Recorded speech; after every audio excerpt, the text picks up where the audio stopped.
নমস্কার বন্ধুরা, আজ আমি বানাবো সুজির হালুয়া। এই সুজির হালুয়া লুচির সাথে, পরোটার সাথে কিংবা শুধু শুধু খেতে দারুণ লাগে। কখনো আপনাদের মিষ্টি খেতে ইচ্ছে হলে আপনারা ঘি দিয়ে সুজির হালুয়া বানিয়ে নিতে পারেন। আমাদের এখানে দিল্লির সাইডে কি আগ্রার সাইডে ভীষণ ভালো সুজি বানানো যায়। ঘি দিয়ে, চপচপে করে ঘি দিয়ে অসাধারণ লাগে।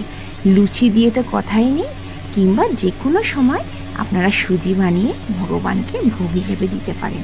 তা চলুন আমি রেসিপিটা শুরু করি। আমি সুজিটা বানাতে পুরো মাপ আপনাদের পুরো দেখাবো কিভাবে আমি সুজিটা বানাতে, একটু মাপটা দরকার। আচ্ছা, আমি একটা ছোট বাটি নিয়ে নিয়েছি, আপনারা কাপ নিলেও চলবে। আমি কিন্তু সুজির হালুয়া একদম ঘি দিয়ে বানাবো। অবশ্যই ঘি দিয়ে বানালে কিন্তু সুজির টেস্ট ভীষণ ভালো হবে। আমি এখানে এক বাটি থেকে কিছুটা কম, মানে 4 ভাগের 3 ভাগ আমি ঘি দিয়ে দিলাম। এটা মাথায় রাখবেন, যদি কাপ হয় তাহলে 4 ভাগের 3 ভাগ দেবেন। আর সুজি দেবেন 1 কাপ কিংবা 1 বাটি। আমি বাটির মাপে নিলাম, ওই জন্য আমি ঘিটাও বাটিতে নিয়েছি আর সুজিটাও বাটিতে নিয়েছি। আপনারা কাপ হলে কাপেতে পুরোটা নেবেন। আচ্ছা, এই মাপটা একদম সঠিক। আপনারা ঘি যদি বাড়িয়ে দেন, সুজিটাও বাড়িয়ে দেবেন। 1 বাটি সুজিতে 4 ভাগের 3 ভাগ ঘি। আচ্ছা, এবার ঘিটা দিয়ে দেওয়ার পর, ঘিটা আমি কিন্তু গ্যাসের ফ্লেমটা হাই করে রেখেছি। গ্যাসের ফ্লেমটা হাই করে দিয়ে কিন্তু আমি সুজিটা সমানে, এটা কম করে 8 থেকে 9 মিনিট আমি সুজিটা আমি জাল দেব। প্রথমে দেখুন, আমি 3 থেকে 4 মিনিট সুজিটাকে জাল দিচ্ছি। গ্যাসের ফ্লেমটা হাই করে দিয়েছি, সমানে কিন্তু নাড়াবো, আমরা কিন্তু একদমই ছাড়বো না। আর যখন হয়ে যাবে 3 থেকে 4 মিনিট পর আমরা কিন্তু গ্যাসের ফ্লেমটা একদম লো করে দেবো। লোতে ভাজবো, প্রথমে হাই 3 থেকে 4 মিনিট, তারপর লো। এই সময় দেখুন আমি গ্যাসের ফ্লেমটা একদম লো করে দিয়েছি। আপনারা চাইলে মিডিয়ামও করতে পারেন। লো ফ্লেম করে আমি এই যে সুজিটাকে সমানে নাড়াচ্ছি। এদিকে আমি গ্যাসের ফ্লেমটা লো রেখেছি। এদিকে আমি আরেকটা গ্যাসেতে আমি কড়াই বসিয়ে দিয়েছি। এতে আমি দেব 3 বাটি জল। আমি 1 বাটি সুজিতে 3 বাটি জল দেব। এইভাবে সুজির হালুয়া একদম বানিয়ে দেখুন, দানেদার, মানে এত সুন্দর লাগবে খেতে, আপনাদের কি সুন্দর স্বাদ ভুলবেন না। 2 বাটি আর দেব 3 বাটি। 3 বাটি জল দেওয়ার পরে আমি এতে দেব 1 বাটি চিনি। এই মাপটা কিন্তু একদম সঠিক হবে। আপনারা কাপ নিলে কাপের মাপ দেবে, 3 কাপ জল 1 কাপ চিনি, আর বাটি হলে 3 বাটি জল আর 1 বাটি চিনি। দেখুন জলটা দিয়ে দিলাম, আর গ্যাসের ফ্লেমটা আমি হাই করে দিয়েছি, আর চিনিটা দিয়ে দিলাম। দিয়ে এটা ভালো করে একটু ফুটিয়ে নেব।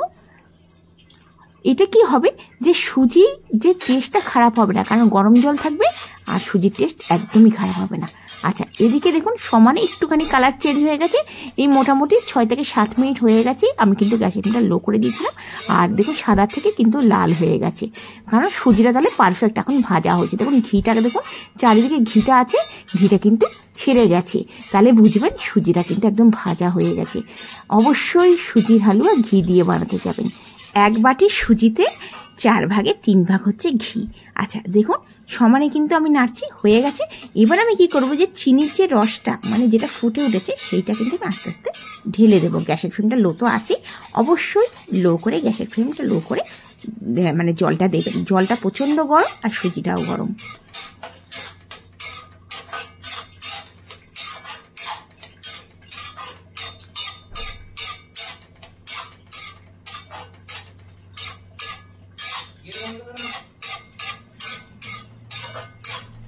এবার আমি আস্তে আস্তে জলটা দেব। একবারে একসাথে জলটা দিতে যাবেন না, কারণ প্রচণ্ড গরম আছে। অল্প অল্প করে জল দেবেন, জলটা একটু করে দেবেন, আর খুন্তি দিয়ে নাড়াবেন। আবার জলটা দেবেন, খুন্তি দিয়ে নাড়াবেন। একসাথে কিন্তু দিলে কিন্তু অনেক সময় ডেলা পেকে যাবে, আর এরকম ছিটে কিন্তু আসার একটা সম্ভাবনা আছে, এটা মাথায় রাখবেন। দেখুন আমি যে একদম অল্প করে জল দিলাম, ধরুন 1 কাপের মতন একটু করে জল, সামান্য জল দিয়েছি, আর জলটা দিয়ে দেখুন নেড়ে চেড়ে দিলাম। এবার আমি দেবো আরেকটু জল, মানে এবার একটু বেশি করে জলটা দেবো। দিয়ে আবার দেখুন একটু করে আমি জলটা দিচ্ছি, দিয়ে আবার এটাকে রেখে আবার এটাকে প্রথমে নাড়িয়ে নেব।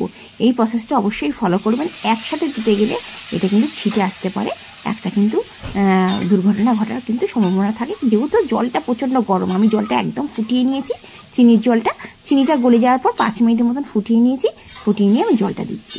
1 বাটি সুজিতে 3 বাটি জল আর 1 বাটি চিনি, এই মাপটা একদম সঠিক হবে। দেখুন এবার আমি কি করব, জলটা অল্প আরেকটুখানি, মানে 3বারে জলটা দিলাম, আর একটুখানি জলটা বেঁচে আছে, আবার নেড়ে আবার একটুখানি জলটাকে ঢেলে দেবো। পুরোপুরি জলটাকে আমি দিয়ে দিলাম। এবার আমি কি করব, আমি কিন্তু গ্যাসের ফ্লেম লোই রেখেছি। এবার আমি খুন্তি দিয়ে পুরো ভালো করে নেড়ে চেড়ে দেবো। এইভাবে একবার সুজির হালুয়াটা বানিয়ে দেখবেন, খেতে কিন্তু অমৃত লাগবে। 1 বাটি না যদি বানান, হাফ বাটির বানিয়ে নেবেন, কিন্তু এইভাবে বানিয়ে দেখবেন, খেতে ভীষণ ভালো লাগবে। শুধু মুখেও ভালো লাগবে, লোকজন এলে আপনারা চটজলদি এটা বানিয়ে দিতে পারেন। যে কোনো পূর্ণিমাতে আপনারা কৃষ্ণকে ভোগ হিসেবে দিতে পারেন, কিংবা নিজেরাও ছুটির দিনে কখনো মিষ্টি খেতে ইচ্ছে হলো লুচি, সুজি, সবজি বানাতে পারেন। দেখুন আমাদের কালারটা দেখুন কি সুন্দর হয়ে গেছে। যেহেতু আমি ঘি দিয়ে বানাচ্ছি আর আমি সুজিটা একটু লাল করে ভেজেছি, দেখুন আমি কিন্তু সমানে নাড়াচ্ছি। সুজির হালুয়া বানাতে গেলে কিন্তু একদম সুজিটাকে ছাড়া চলবে না। কতখানি দেখুন একবার দানেদার, খেতে মানে দেখে এত ভালো লাগছে আপনারা ভাবতেই পারবেন না। একবার অবশ্যই বানিয়ে দেখবেন আমি যেইভাবে বানাচ্ছি। আপনারা আমাকে কমেন্টসে জানাবে ভালো লেগেছে কিনা। আশা করি আজকের এই সুজির রেসিপিটা আপনাদের ভীষণ ভালো লাগবে।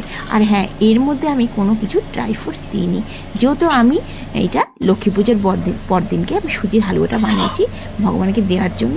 ড্রাই ফ্রুটস ছিল কিন্তু ঠাকুরের কৌটোতে ছিল না বলে আমি ড্রাই ফ্রুটসটা দিইনি।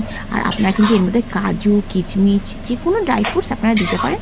অবশ্যই একটু ঘিতে ভেজে নেবেন, ভেজে নিয়ে নামানোর আগে কিছু, যখন জল দেওয়ার পর যখন শুকিয়ে যাবে তখন কিন্তু আপনারা ড্রাই ফ্রুটসটা দিয়ে দেবেন। দেখুন আমাদের একদম দানাদার সুজির হালুয়া তৈরি হয়ে গেল। যে কোনো নিরামিষ দিনে লোকজন এলে আপনারা কিন্তু চটজলদি এইভাবে সুজির হালুয়াটা বানিয়ে নিতে পারেন। আশা করি আজকের রেসিপিটা আপনাদের কাছে ভীষণ ভালো লাগবে। যদি ভালো লেগে থাকে অবশ্যই লাইক করবেন, বন্ধুবান্ধবের কাছে শেয়ার করবেন আমার চ্যানেলটিকে। যারা আমার চ্যানেলকে সাবস্ক্রাইব করেছেন তাদেরকে অসংখ্য ধন্যবাদ। আপনারা ভালো থাকবেন, সুস্থ থাকবেন এই কামনা করে আজকের ভিডিওটা শেষ করছি। আমার ভিডিওটা যদি ভালো লেগে থাকে অবশ্যই সাবস্ক্রাইব করার অনুরোধ রইল। আপনারা দেশের কোন প্রান্ত থেকে দেখছেন অবশ্যই জানানো, ভীষণ ভালো লাগবে। দেখুন একদম দানেদার সুজির হালুয়া আমাদের তৈরি হয়ে গেছে। মাত্র 10 মিনিটে আমাদের তৈরি হয়ে যায় এই সুজির হালুয়াটা। অবশ্যই সুজিটা একটু ভালো করে ভেজে নেবেন, সময় করে 8 থেকে 9 মিনিট সময় ধরে গ্যাসের ফ্লেম লো রেখে সুজিটাকে কিন্তু ভেজে নেবেন, নাহলে কিন্তু কাঁচা ভাব থাকবে, খেতে কিন্তু একদমই ভালো লাগবে না। ধন্যবাদ।